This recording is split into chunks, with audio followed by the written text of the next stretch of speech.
like an 8 for that. I know that much. I want to freaking Periscope.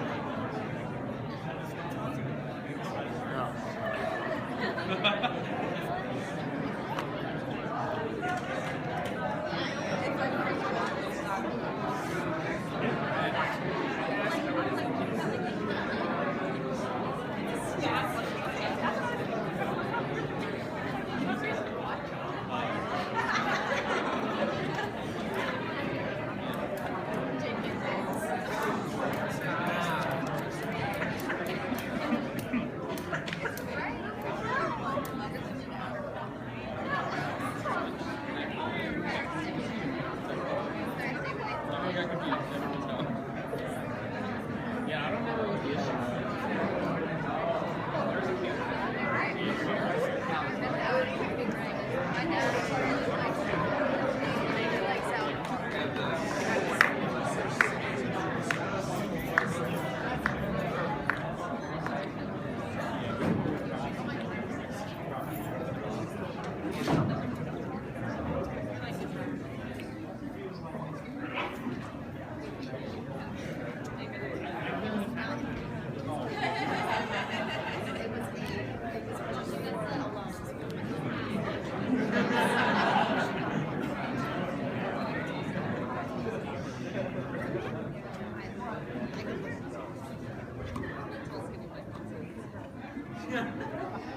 Everyone settle down.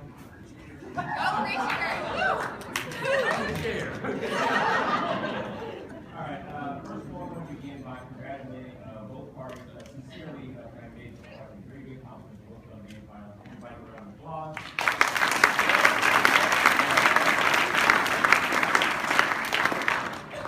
Before we begin the debate, I hope you all to give thank you to all the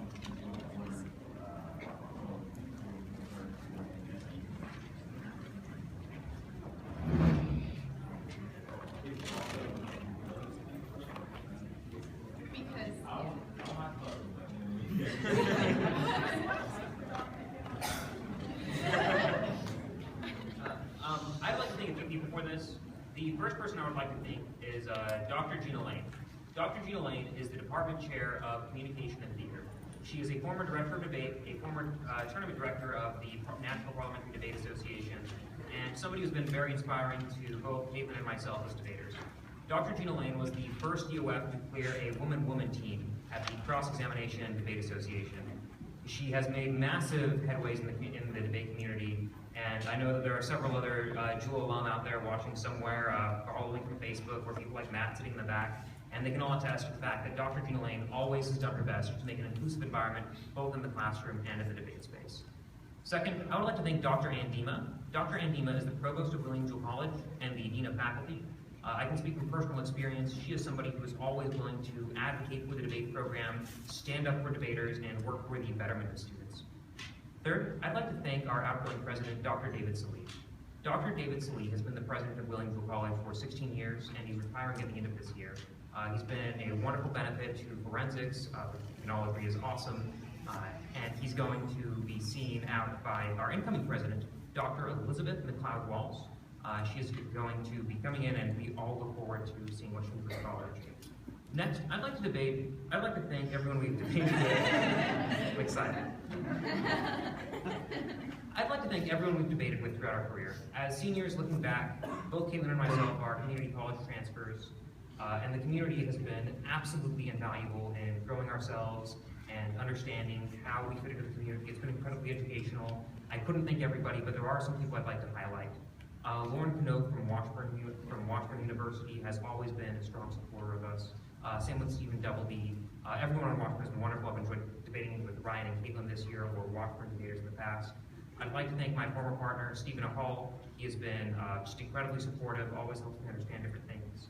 I'd like to thank Amanda Ozaki. I know you're on the panel, but whenever we debate you when we were at Snow, it was always a ton of fun, and I always appreciated our rounds with you, and it means a lot. I'd like to thank, of course, Caitlin. She is we're dating and debate partners, and that's awesome and fun. It means a lot to be able to be up here on the stage with Caitlin. We both worked really hard and dedicated a lot of time to debate. and I really appreciate that she's been able to put in the effort. And it's different being in a relationship to being on a debate team, but I thank her for her patience, because sometimes I yell when I see a topic or yell about random other things, and she's still puts up with me, and I'm incredibly grateful for that. And finally, I'd like to thank Southern Illinois. We've had great debates against all y'all. It's been a fun year, and I look forward to continuing.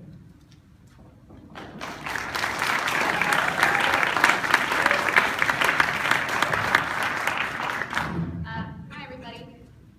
Guess we'll do my thank yous now. So, first of all, I'd like to start off thanking Nick Russell and Connor Hack for helping hosting this tournament, and also just a thank you to Long Beach overall for hosting this tournament. It's really hard having a tournament this large with this amount of people, and I feel like we all need to be recognize the hard work and dedication that individuals who are hosting this tournament have put into, making it so we can have a good time and experience here.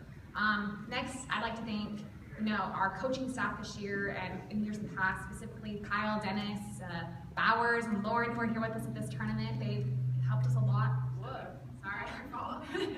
They've helped us a lot this year, constantly pushing us, constantly ensuring that we know what we're doing when we go into prep, and helping us develop really good strategies, willing to listen to our Mormon songs as we listen to them in between rounds, and listen to us singing over and over again. It's redundant. I'd like to thank Kevin Gardner for recruiting us to come to William Jewell. He's no longer with us, William Jewell, but he'll always be one of my coaches, my heart.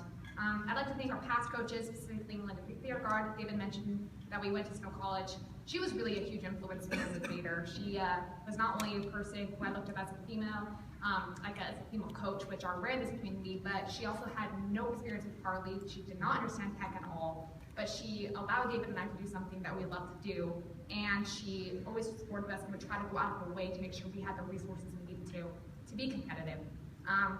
She's also one of the people that influenced me largely to move out of state, to think about transferring outside of Snow College, which is not something you typically see in Utah. I'd also like to thank our teammates, past and present. David mentioned Matt Reisner. We were never on the team with him, but we love his files. I also love to thank Tyler White, Spencer Shanks, Rosemary Laura, Stephen Hall. We know that not everyone gets along with all the people that we've isolated, but all the debaters really made a huge impact on how I evaluate debate rounds, what I look for, what type of arguments I like to run, and how I see myself. But I'd also like to thank our current team members. They're largely first years, most of them, except for Mia Richardson, who is my best friend, so yay, thanks for being here, and Madeline. But they are so supportive of us. They always put up with our shenanigans and our weirdness, and sometimes David's assholery, so that's always good. I'd like to thank other competitors. David's recently mentioned Washburn, but I also like to give a shout out to UT Tyler specifically, to Long Beach. I can't even imagine all the people that I could possibly think of. Kendry in the past. There's a lot of people that have given us really good competitive rounds, pushed us, made us think about things in different ways, and I can even begin to imagine what it's going to be like next year, hopefully judging a lot of the friends we made this year too. I'd like to thank my family, because they supported me in my adventures outside of Utah, even though they didn't like it. They are willing to, they come watch a couple rounds and they just don't understand what is happening, but they just smile and nod and think it's really cool. So I'd like to thank them for all the support they've given me.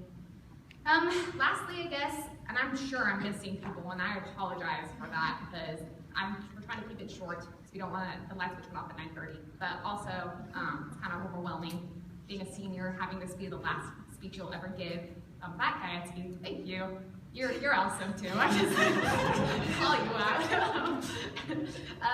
But I guess the last person I really feel like I need to thank is David. David largely taught me debate. I didn't do it really in high school. I went to a total of 2 tournaments. My first year at Snow, I did IEs because that's what our squad was.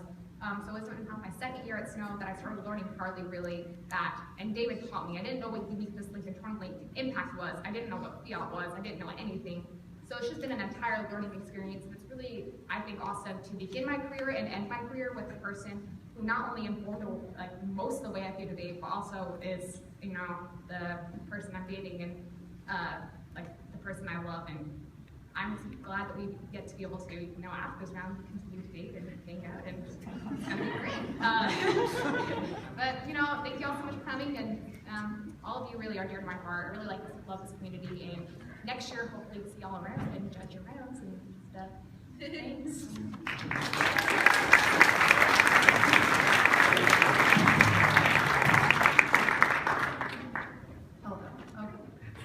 I'd also like to start off by thanking Long Beach.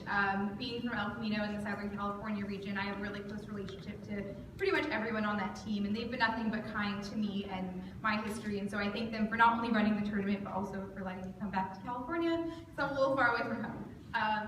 Additionally, I'd like to thank the SIU administration. They've been nothing but supportive for the entirety of the SIU debate history and the SIU debate program.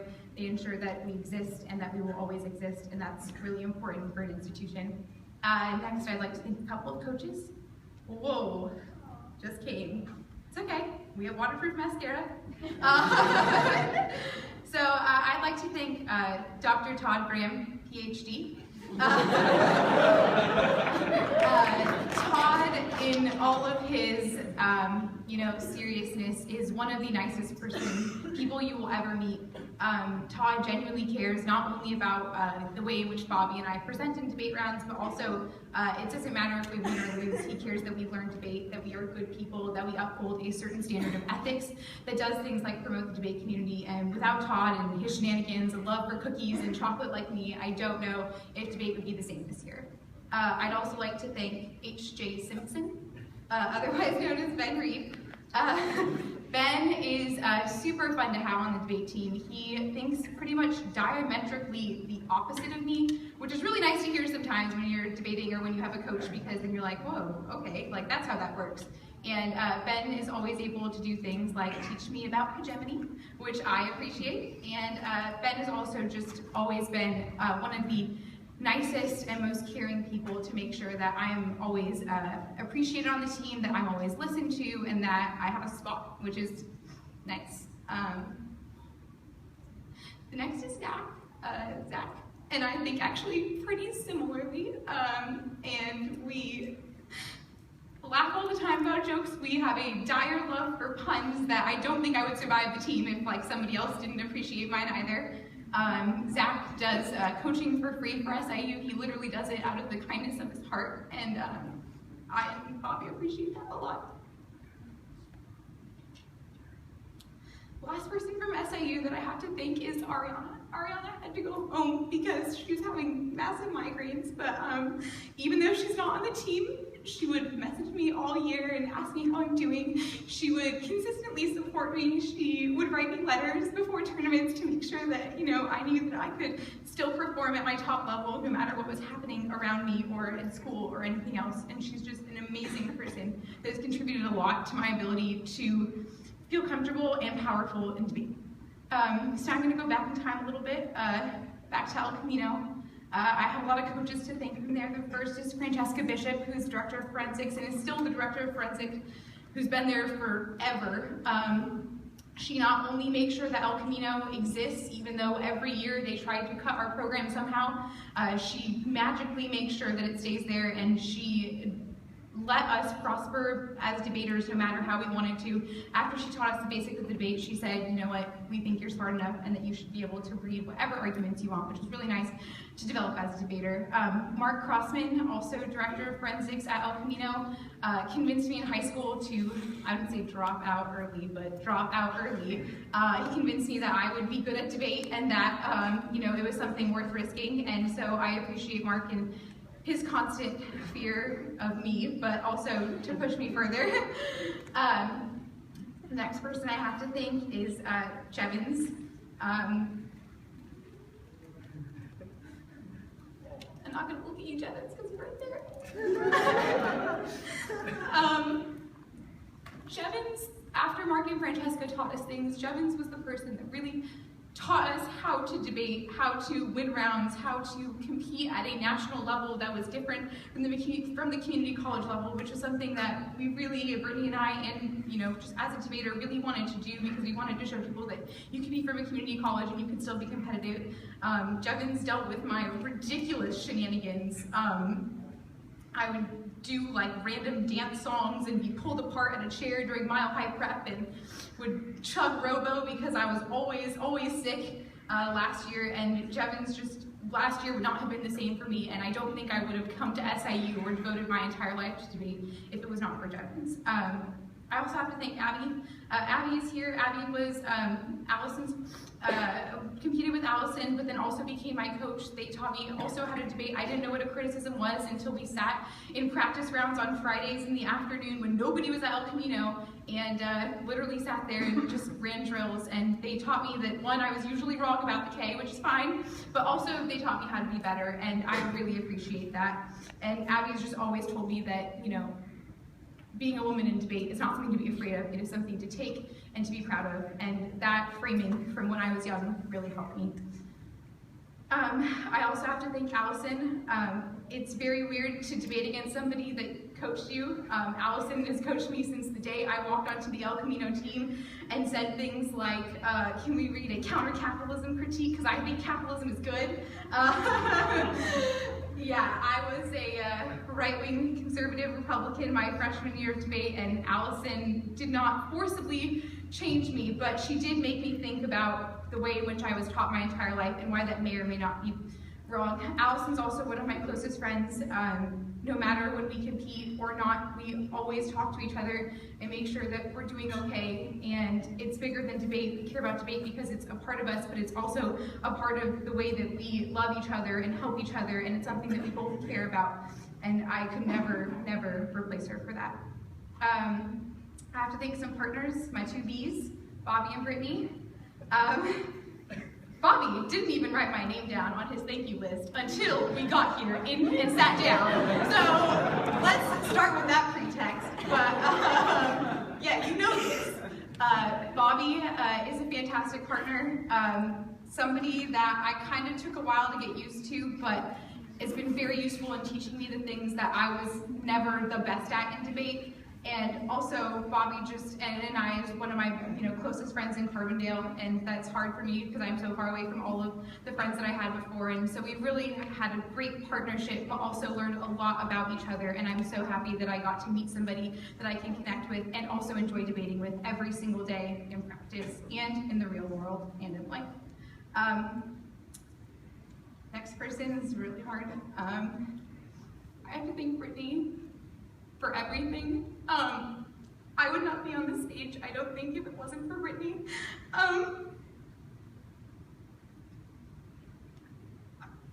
Brittany debated her last year at El Camino, not because, she loved debate, but because she knew that I needed a partner and that would be the best option for us. It was really a sacrifice that I didn't find out about till a little bit later, but I'm so happy she did. Our last year together was my favorite time in debate. We really listened to each other. We had this weird telepathic thing, and it worked so well. Even though we live 2,000 miles apart, we call each other for 2 hours every day to make sure that we still have somebody to talk to. She is my best friend. She is somebody that I could not replace in my life, and that helps me and talks to me every single day. And it's so important, and she is the most amazing person in the entire world. There's a couple other people. Brandon Fletcher from Long Beach took Brittany and I under their wing, and invited us to practices, which we'd never thought a four-year college would ever do. Taught us how to debate, kicked our asses, and then told us how to fix all the things that we did wrong. Joy DeGuzman is not here, but she used to debate when I was on the team. We used to sit at Get Shaved, which is not a place where you shave your legs, but a place where you get shaved ice in California. And I used to freak out that I was not going to make the fire pie team because I was not a good debater. And she was like, no, you're okay, I promise. And so Joy has just not only stayed with me with my career, but has also just convinced me to be a good person outside of debate and to do things like, construct advocacies and be the type of political action that you want to see. The last person is someone that cannot be with us anymore. A lot of you probably heard about the shooting of somebody in the debate community last summer. That person was really, really close to me.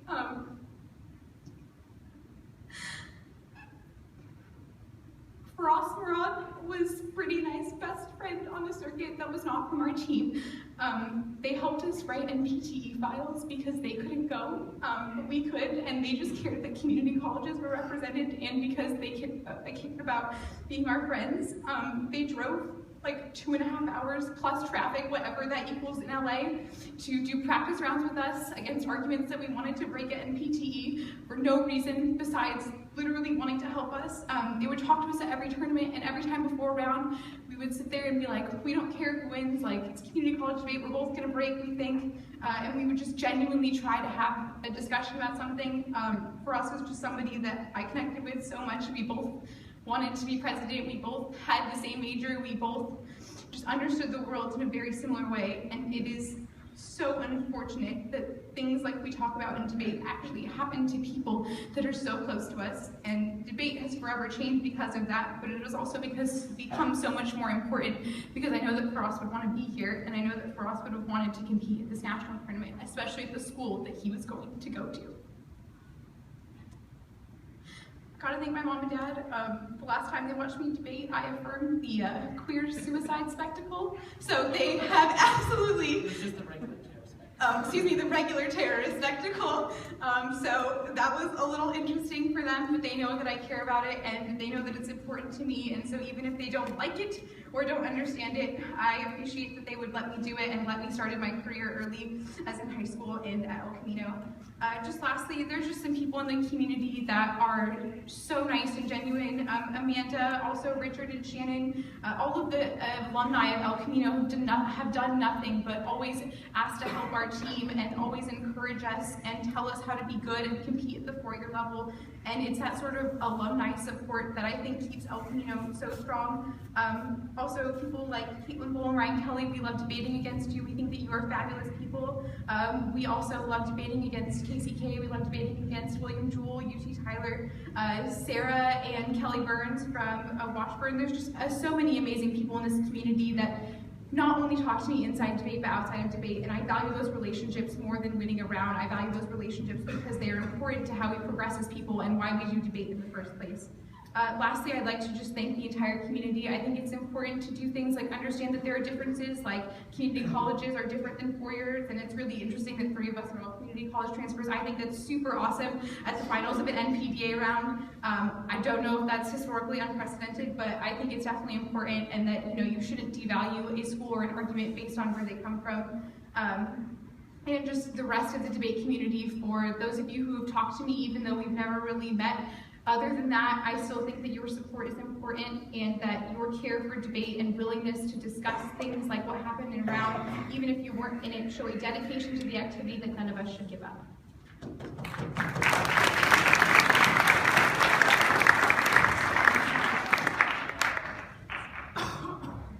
So I'm gonna try to keep this short. Unlike Ariel, I actually did 4 years of high school. Within those 4 years, I did policy debate, and I had an amazing coaching staff that fluctuated throughout the years, but still all remained dedicated. I'd like to thank Catherine Cole, Sir Robinson, Scott Siebert, Elise Harmony, Anthony O'Booley, Aaron Shaneman, and Joseph Upton, all who were my coaches and all who helped me craft my skills as a debater and actually helped me be the person I am today.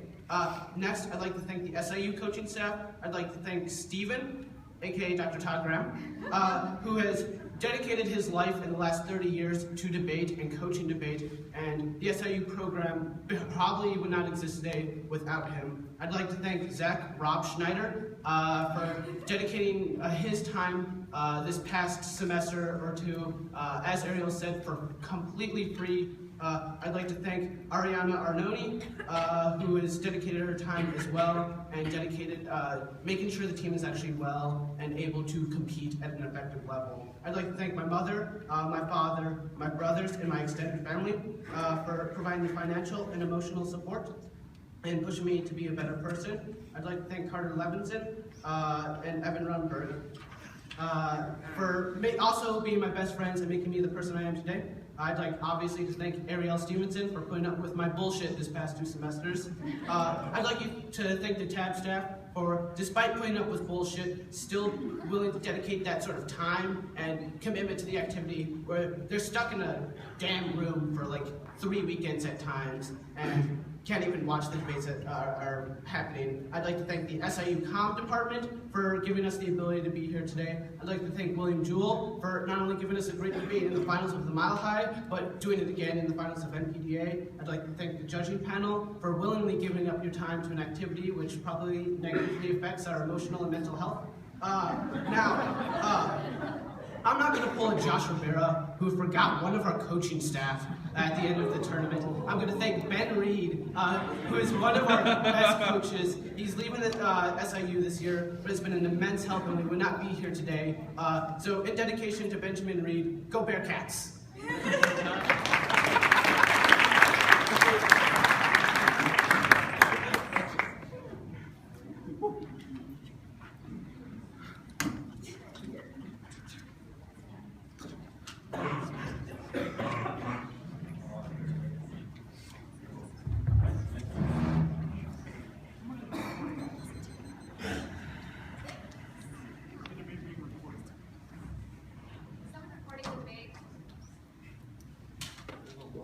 Is someone recording? What the hour later? To quote Kyle Dennis, don't worry, someone else will take care of it. It was like 40 minutes ago. Literally no one.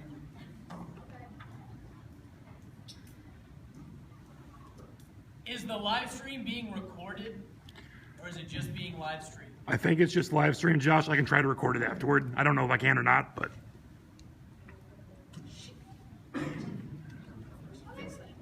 If you're here, you're here. All right.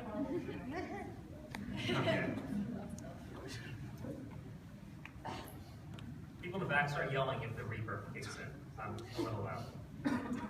Observation 1 is the background. 1 is what telecommunication companies are. Not what you thought. This debate is not about Apple. This debate is not about the phone in your pocket. The telecommunication companies are companies that operate the cables, the telegraphs, and the telephones. The 2 argument is that they don't. Is that telecommunication companies don't sell things like phones. The 3rd argument is that telecommunication companies are a form of transmission technology. The 8th one is that things like 851, MISTI, or PPPox technology, which encrypts communication that is sent across lines. This is usually used by things like state officials as well as military communications. That's the plan. The United States federal government should require all telecommunications companies to provide backdoor access to their encryption protocols. Plan. The United States federal government should require all telecommunication companies to provide backdoor access to their communication encryption protocols. Advantage 1 is Matt Reisner, I mean U.S. hegemony.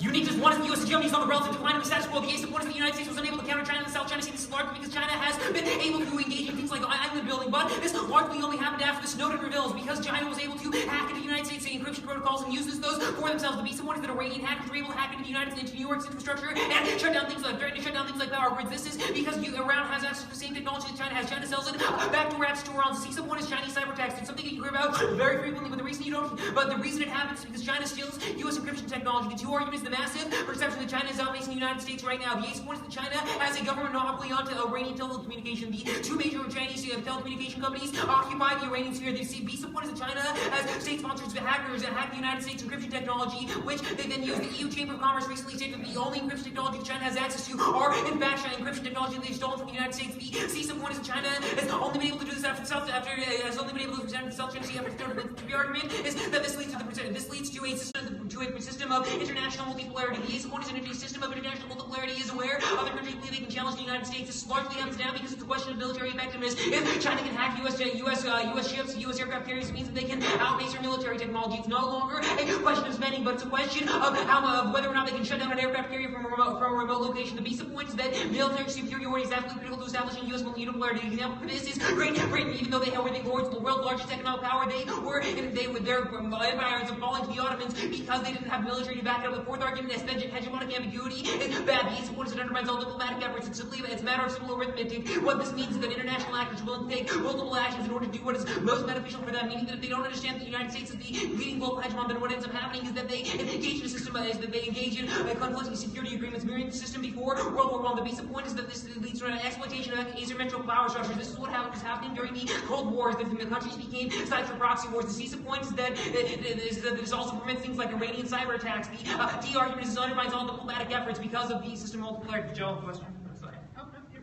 The implications. 1 is that hegemonic ambiguity makes it Civil War, definitely the ace of point is the imperials, World War I, World War II, and wars of religion, all happen during times of hegemonic ambiguity, because countries are willing to make peace for hegemony. The piece of point is that these are uniquely bad in the world of cyber weapons, because civilian populations get targeted, production systems get targeted, electricity grids get shut down. It means that more people are able to die because of failing infrastructure. The two arguments is versus nuclear deployment. The ace of point is that nuclear deployment is most likely in a world of hegemonic ambiguity. The war for this is Japan, as the United States deployed nuclear weapons against Japan in World War II. Great power, as we say that a study in the Journal of Atmospheric Studies shows that 2007 shows that only 3% of the world's nuclear weapons have to be deployed in order to cause global nuclear extinction. The reasoning for this is that it causes global nuclear winter. This blots up the sun and prevents photosynthesis from happening. The third argument is that China and Russia fill the world will fill the void in what's for human rights. The ace one is that if we somehow all men should die in a world of nuclear extinction, it means that other countries end up taking over the United States as the global hegemon. This is uniquely bad because they do things like trap people in prison for freedom of speech violations. The argument, the solvency.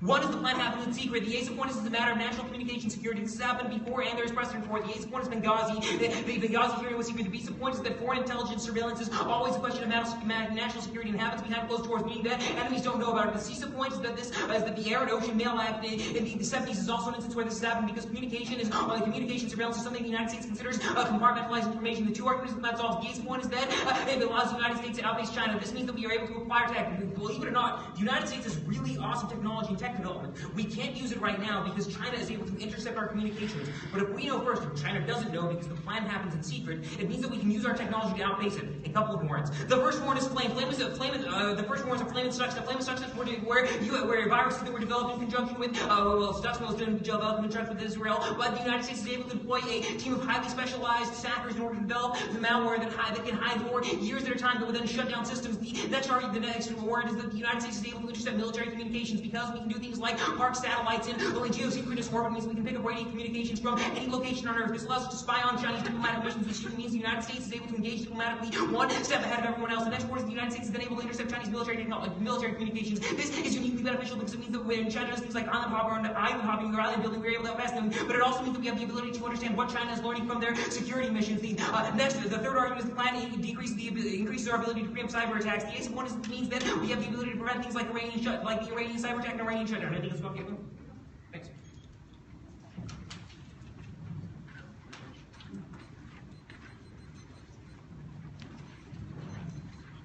It'll be free off in case you're ready even long. Nope.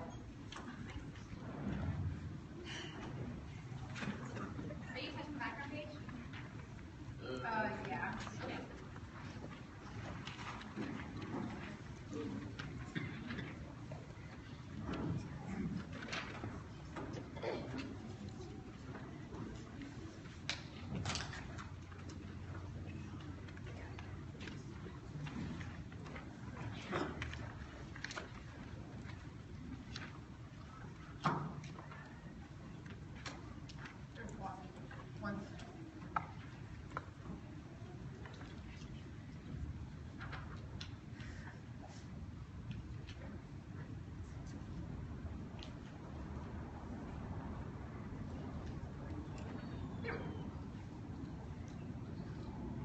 Y'all good? Yeah. Perfect. Good.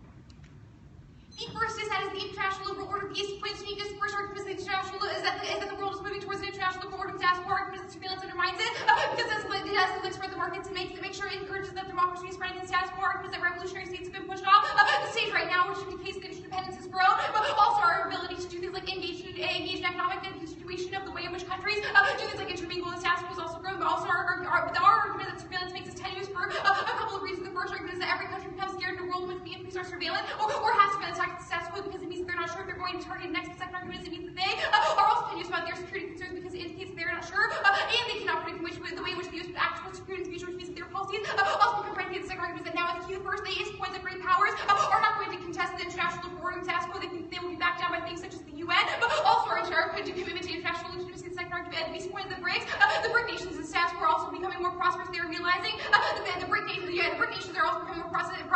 They realize that they don't need to do things like common staff, but the United States staff will. The BCC's points that failure of the U.S. to do things like accede to the international liberal order would undermine this progress. These points links the first argument is the plan reverses its trend and moves out of the closed doors to a hyper-visible unilateral action. It does things like encourages that security concern, encourages that the U.S. can make unilateral security concerns without doing things like consulting other countries, but also is a massive reversal of the status quo. It is a continuation of things like that. It is a viewing of things like the NSA security policies, but also things that have already been criticized by the international liberal order. The CISA points, the internal links, the first argument is that this would collapse. The international liberal order, we say that this is bad because it does things like maybe it is necessary, things like sustain markets, but also make important frameworks for action in the future, i.e. we can have things like treaties and international agreements on how surveillance should operate, and why countries should intermingle and have discussions about it. The second argument is it creates geopolitical circles out of rising nations and encourages them to separate outside of the liberal order to encourage things such as rash decisions, but also policies that indicate that it would turn the entirety of the government. These points, the impacts of the first argument is a collapse of the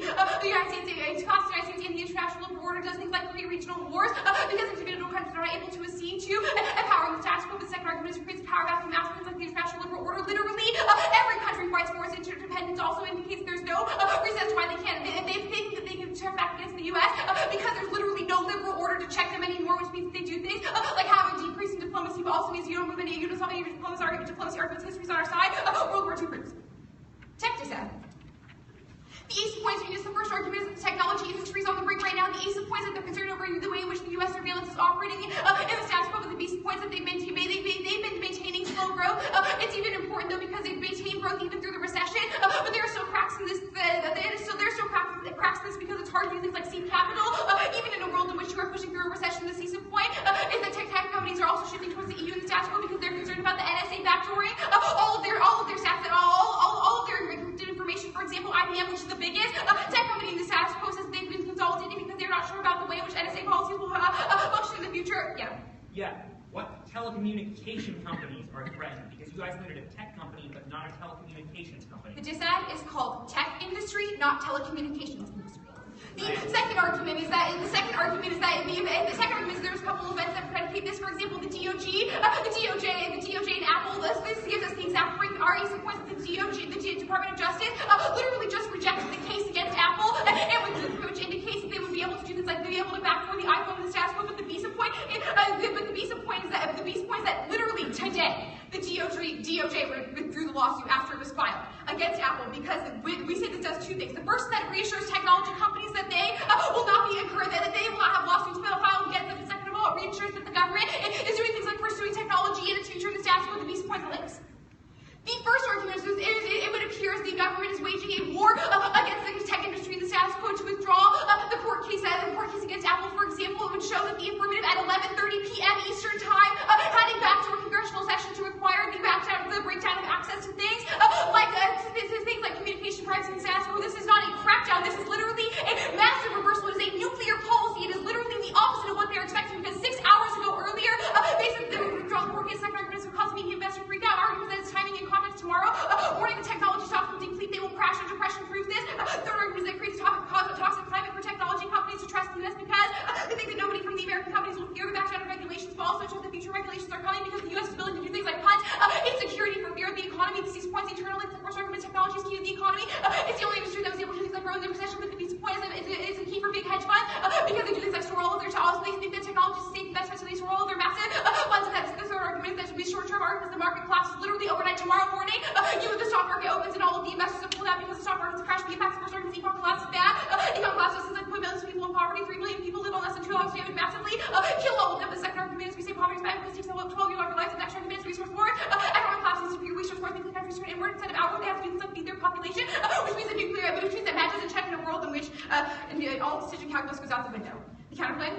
I do not have a text for you, so I will read it very slowly. The United States federal government should prohibit the mandatory requirement that all telecommunication companies provide backdoor access to their encryption protocols. The United States federal government should prohibit the mandatory requirement that all telecommunication companies provide backdoor access to their encryption protocols. Observation 1 is the competition. The ace of points is mutually exclusive. It is banding plan. You literally cannot permute it. This would be a terrible argument. These points would be considered benefit. Observation 2 solves the first argument is prevents the mandatory requirement. We do not roll back the status quo. Rather, we say that the status quo would allow for things like the individual companies that want to get access to the government. It's still voluntary. The second argument is unique. It's counterplay. We ban the plan. Really simple. Yeah. The first argument is your background page is damning for you. Yes, you are not Apple. That means that you don't solve anything. The ace of point is that Apple is because Apple's not telecommunication companies. It means that you don't solve things such as the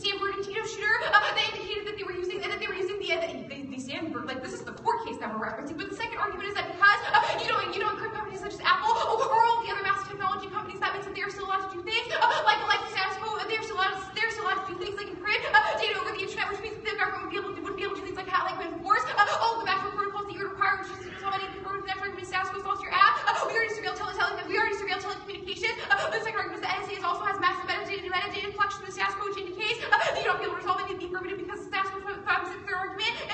That's fine. The advanced one. The first argument is not unique. Telecommunication companies already share answers to the status quo. Comcast, Time Warner, and Verizon all indicate that they share information because they think it's important to do things like indicate the way in which the information and data is being shared in the status quo, which means the status quo. What tells your affirmative means that it's not unique because it already would have been done by the way in which the companies are operating interconnectedly in status quo. The next argument is involve encryption communication. Apple installs things such as the Apple installation proves things that such as phones are encrypted, i.e. you could download an app on your phone that would still be encrypted, which means that all of your arguments about allies and China don't exist in a world in which we're still allowed to do things like have individuals massively operate. The next argument is that you don't do anything about the Iranian hackers, i.e. they can go through things that are not the telecommunication services, i.e. the Apple court case, which indicates you don't know about any of this. Next argument, telecommunications is key to stopping this such as cyber terror, because it means telecommunications and terrorists indicate that they would be able to do things like not attack the U.S. because they know that we're tracking them. Also, you don't challenge the liberal order, you're challenging the U.S. because the liberal order advantage internal link services. Also, we say that the liberal order checks nuclear security is better than you to our arguments. The liberal order faces this international framework, and also your massive backlash to the international community, which means this checks for impact. You don't solve anything because the status quo already uses technology and military. We're already outpacing China, and you do nothing about that. Okay. I like to say, can you all fit me right here? Yeah? Okay. It's going to be the background page, Advantage 1, in order. And then it's going to go to the counterplan, tech companies, and international order DA. Yep. It's going case order. Counterplan. DA2, DA1.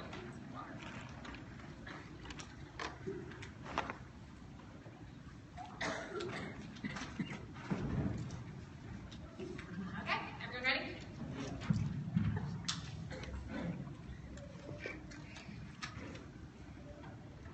Prior day scenario for the affirmative. You have conceded analysis that the school is going to cause inevitably cause hegemonic ambiguity, which result in nuclear extinction. Go to the line. You say the Apple telecommunication technology. Yeah, we know that's our background information, but you have not interacted with their specific arguments. It's not a question of the devices. The question between the message between the devices. We say the encryption and backdoors are critically implemented, so we can have access to the message. We can hear what's being translated between the two devices that are happening. We don't actually need access to the device. We just need access to the message going between the devices. Which all your school solvency arguments don't make sense. How can we say school solvency because there's failed telecommunications? One, we say is we can't crack the telecommunications. You're warned about Apple proves this, but also we articulate that we don't. But also we say that the time frame in order for companies to comply means that we don't have the ability to preemptively stop the countries like Iran and China. Probably means that the time frame that's called the impacts of the affirmative are inevitable. To the advantage one, you say that they are sharing it for one. When we say that the backdoor is not the backdoor has to be have to create a backdoor in order so we can access the encryption. It's not a question of sharing time, but it's not a question of sharing, but also because even analysis is about a question of time from in a world where they share we're acting more reactively than sort of proactively. Next thing you say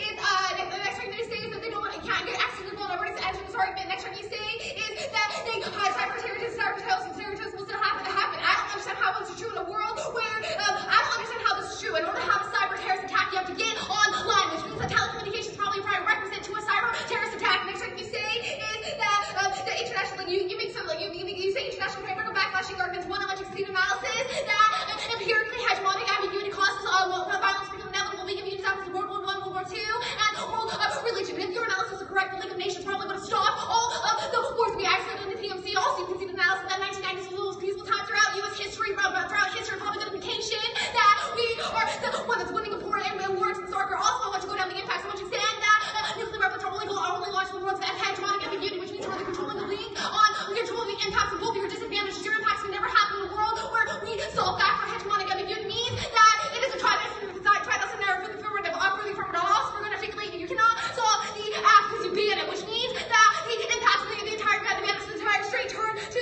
your counterplan. Yeah. Telecommunications companies literally cannot share the information. It exists temporarily. We have to surveil it and then crack the encryption. Lastly, you said the telecommunication companies not share the information and not share the information. It has to happen while we are listening to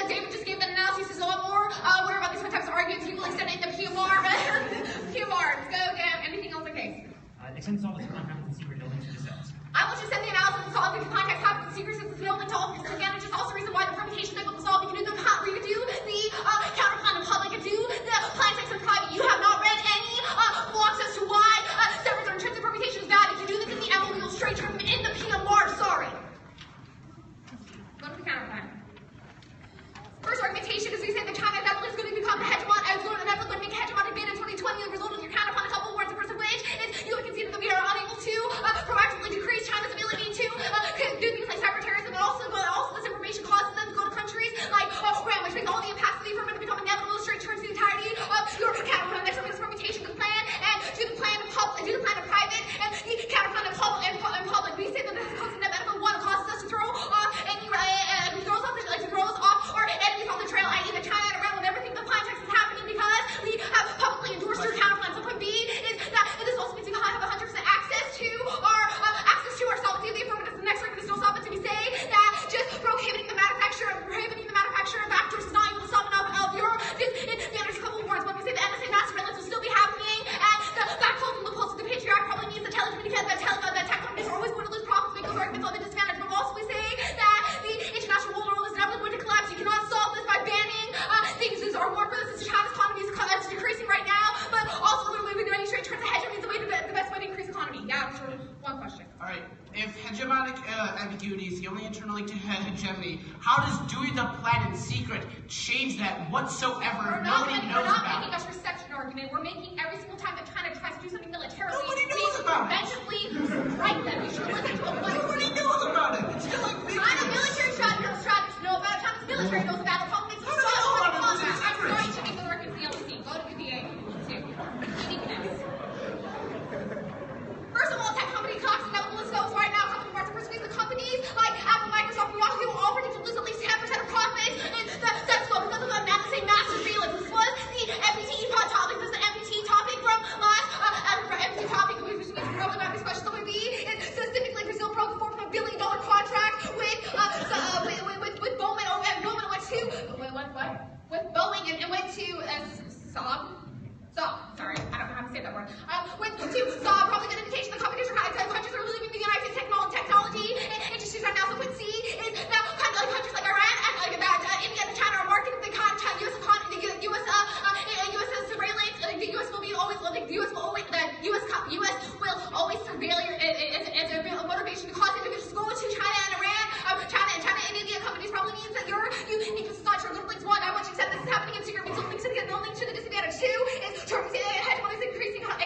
Going to increase the economy. A couple of words for switch is that increasing hegemonic nuclear causes us to increase our ability to create trade bills. We did this in 1990 through the trade bills between China and Mexico, only to increase the economy by like 5 to 10%. We said this likely going to result in things like TPP passing the really affirmative, which causes us to resolve 100% of grant tax return. It's actually will increase in technology. This is pretty obvious. The more we claim our hegemonic unipolar status, we start developing things like we did to space exploration in the 1960s, but also create things like tank, which are really cool for all of us individuals in brown. Next one, so when we say your impacts are inevitable, we say that we say your impacts are inevitable. A couple of reasons. The first of which is that the reason why the FBI, the reason why we drew the lawsuit was not because they want to be pro-Apple. It was because they've already figured out how to hack the phone, which means your impacts are inevitable. Next argumentation is base confidence is already low right now. Is that the purchasing manager index was at 49%, 49 to 50%, which means over 50%.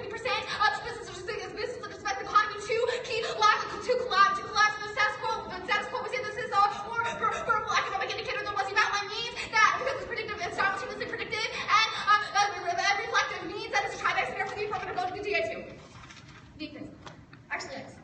Say the one thing we say that happens in secret means it's only to the disadvantage of the return is that we increase the turn is that spying on enemies and allies allows us to increase our intelligence on those allies, makes us be able to create cooperation with those allies in the future. One of the internal links, when we say the international market is collapsing right now, cross-link analysis from companies shifting in the away from the United States tech companies. Also say that China's economy has significantly grasped past quarter, probably means that your impacts are inevitable. Third is that will go on to regional wars impacts. Not only we say regional wars are happening really rapidly. Let's go right now. A couple words. First of all, Saudi Arabia, and I've read our article on the Gulf Stream, the China's been increasing aggression in the South China Sea area. You have to see the argument in the background. Also, we say that Israel's been threatening to North Korea has been increasing military aggressiveness, and the status quo probably means that you are behind on your question on your impacts. Yeah. International regulations fail in hegemonic ambiguity because countries make contradictory agreements, collapses the liberal order. Next, we say that international order ultimately fails. Our war for this is that countries always make contradictory claims, contradictory wishes. This is our analysis of how countries are always going to act in their best interest. That you have not interacted means that you are behind on this question. Look, your impacts are not unique, which means it's a try-die scenario from the affirmative.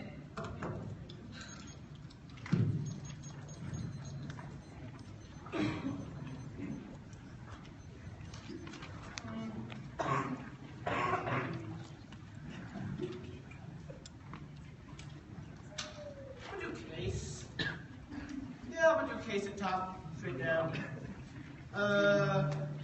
No. Put the international liberal order dissent at the top. There's gonna be an overview on the top of that. Then it's case straight down. Then it's counterclaim the second dissent. Or, yeah, second. Yeah, I could tech at the bottom.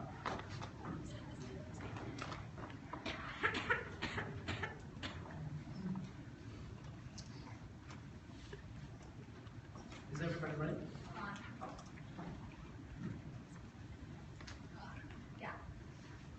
Cool. 6 hours ago, Congress already established that they're going to start moving away from attempting to do things like backdoor companies. The plan forces an emergency meeting at like midnight Eastern Standard Time, which is right now, for Congress to go in. This freaks out the tech companies. It doesn't happen in secret. The tech companies talk to each other. This is pretty self-explanatory, at which point every company freaks out because they think that the Congress is going to crack down on them in the status quo and do things like force backdoors, which causes all of them to freak out. All their responses are non-starters. They're all uniqueness questions that tech is in danger now. The affirmative simply the status quo is going to start reversing that trend, but the affirmative breaks that. That causes all of our impacts. Let's go to the first is that. Not going to go for all the reasons why things like South China Sea, regional wars, and North Korea are all causes the case. You read impact defense, your own impact is the question of the international liberal order being able to do things like promote hegemony in the status quo, but hegemony is never able to solve. They're in a double bind. Either the fight happens in secret, so they don't solve any of their hegemonic ambiguity arguments because it's still ambiguous whether or not the U.S. is in hegemony, or they do not do it in secret. We get all of our satellites, which turns the entirety of case, and we get access to things like time frame. Now let's anything else?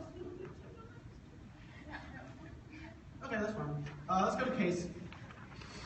Like, seriously? Are you kidding on case right now? That's not how technology works. If Apple encrypts a message, the telecom does not unencrypt that message. It has to go to the other person, and the other person has to unencrypt that message. They don't solve any of the encrypted message argument, which means they don't solve any of case, because telecom companies can't just unencrypt the message. It already gets to them as encrypted and exits as encrypted, which means they're not able to actually solve for any of their arguments.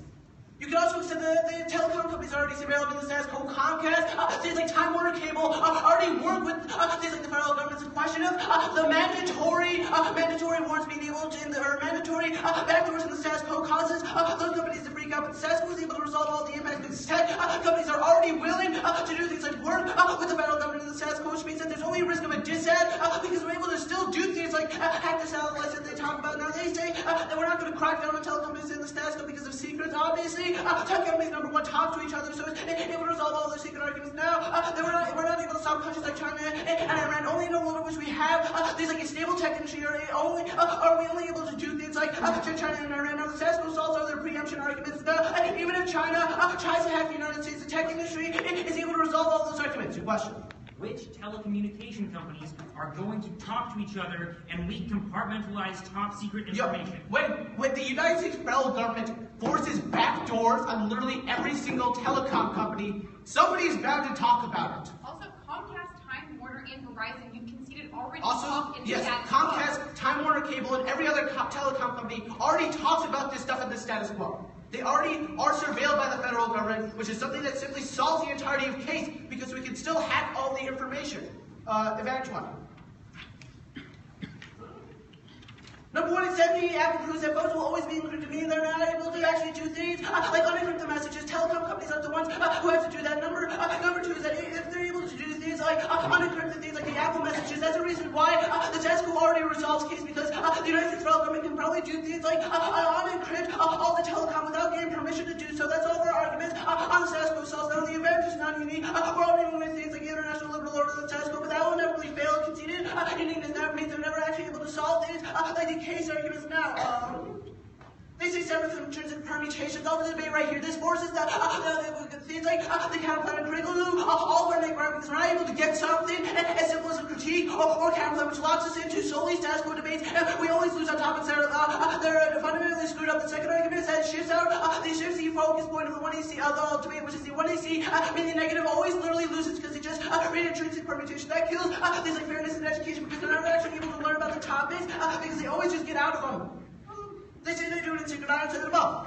Counterplan. Can you answer they get online, which is why telecommunications is so precise here?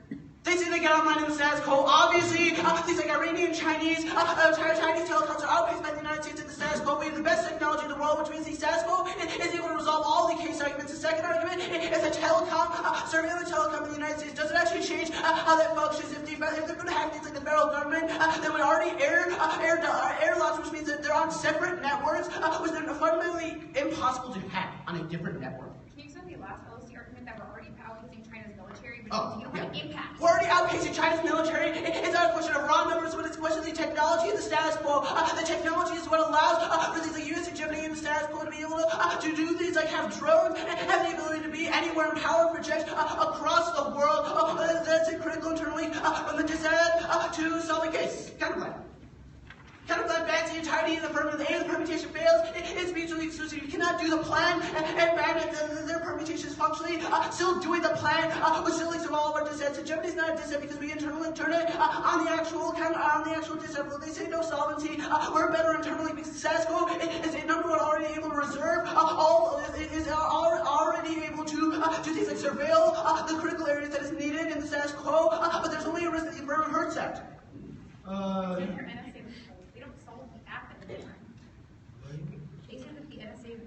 Oh yeah, they say the NSA still does things like loopholes. Yes, the counterplan simply does things like protect the tech industry, but the loopholes number one solve the entirety of the affirmative because they're still able to use things like the loopholes to gain access. Dissent. Massive freak out of the portion of these, like the technology companies in the status quo turns the entirety of the affirmative. It outweighs economic collapse happens literally tomorrow as every single tech company investor does things like rush to the stock markets because they perceive that the tech companies will go down in the status quo, which collapses the market. All the uniqueness arguments are reasons why we are on the brink now. Countries are already starting to leave, but in a world in which the affirmative happens, every single company freaks out, and all stock markets plummet in the status quo. That turns the entirety of the affirmative. The second argument I'm going to go over here is that tech companies are actually critical to solving the entirety case. All the reasons why they hack satellites, you need things like the American tech companies to be able to do that. In the world which they're leaving in China and places like Iran is a reason why those countries get better technology and able to catch up to the United States and the status quo. They say we're losing the status quo. No tech companies are able to outpace every other nation on earth. They say the U.S. always already surveils. That's the reason why it solves the 1AC. They say it happens in secret. I answer that in case. They say X decreases econ, reverse causal, that econ decreases hegemony because we're not able to do things like develop the military. It's not that hegemony improves the economy, but it's the economy improves hegemony because we're able to do more research and able to actually do things like prevent conflict in the status quo. They can see the resource wars impact, which is the entirety of the affirmative. It changes how math functions because in a world in which your people cannot eat and cannot drink, it forces those countries to go with the war with each other. They can see a nuclear war, constitution on a faster time frame, which you have to prefer. They say the effects of the one of the uniqueness question goes our way. What were you going to say? Extend that the stock market collapses tomorrow. The stock market literally collapses tomorrow, which always a faster time frame. They say business confidence is lower than status quo. All arguments specific to technology, not necessarily just business confidence in the abstract. Prefer us. In a world in which the economy collapses tomorrow, we can't do things like power project overseas because everybody thinks we're weak, which turns all their hegemonic ambiguity arguments. The order for the LOR will be the dissent with an overview on top. Yeah. Then it will be the counterclaim and the end.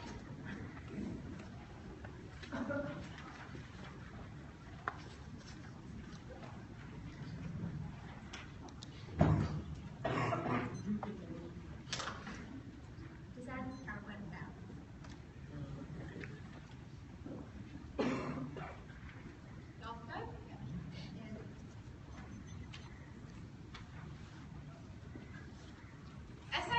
debate on time frame. The dissent happens before hegemony can ever be magically restored after we do the plan in secret, and the counterplan solves the entirety of the affirmative because the NSA and telecommunication companies are already communicating and doing what the app says is bad. The dissent. The first argument is that you will extend our uniqueness. All of their uniqueness arguments are not indicative of the way in which our uniqueness is set up. It's really simple. Technology companies are on the brink. All of your, Apple's already collapsing does not respond to the arguments read in the LOC. It's really clear. The Visa point says that we are maintaining slow growth, which means that even if we are having a couple of cuts, i.e. losing 10% in the past month, which is their only indicator, you still prefer our arguments about why it may be slow growth, but it is still growth over the long term. But the second argument you make is that Boeing is losing Boeing is losing a couple of things. I think that you will extend our argument about why it is still important because of things like hedge fund managers still investing in technology, which means that the argument is that we are still on the brink because of companies like IBM, but also the way in which it's predicated on the court case that happened today. You say India and China think that they're surveilled. That's probably a reason why you don't follow your act, because if they still think that they're surveilled after the act happens, then all of your hegemony arguments don't matter anymore. Felix. You will extend all of our link arguments. You make hedge increases the economy, but we've already answered this argument. It is not reverse causal. Your argument about trade bills is not indicative of the hegemony. You have not made a link argument as to why hegemony increases things like trade bills, but the second argument is that increasing tech does not solve for any of our business confidence. You have not made an argument as to why hegemony increases technology. Our argument is that even if that is true, it is still a perception of the investors. You have not indicated as to why investors would prefer a world of the affirmative. You will extend two arguments. The first, that investors immediately freak out. You've conceded the time frame to the dissent.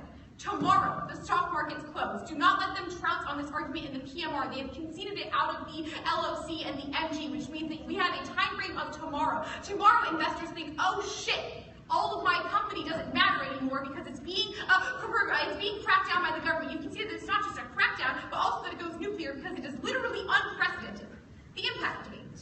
Extend our impact. The first argument is that we go out way on time frame. You can see the poverty arguments as to why 3 billion people would die tomorrow because they live on less than $2 a day, which means that we win an immediate impact to the dissent hegemony. It takes years to be able to do things like reshape our perception in the eyes of other countries, which you prefer the impact. The second argument is that economic collapse would collapse all of hegemony. You have to have money to, do things like build your technology, which means that we are the eternal link to all of your link turns. You don't get a link turn if you don't win that you increase the economy, increase hegemony. But the second argument is that economic collapse also means that countries do not prefer the U.S. because they think that we are weak. It means that all of your arguments about why you solve hegemony and power wars don't matter anymore. And the economy is the key internal link.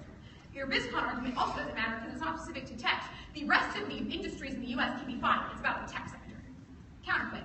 You will go for the permutation that you should do it in private and do the counterclaim in public. The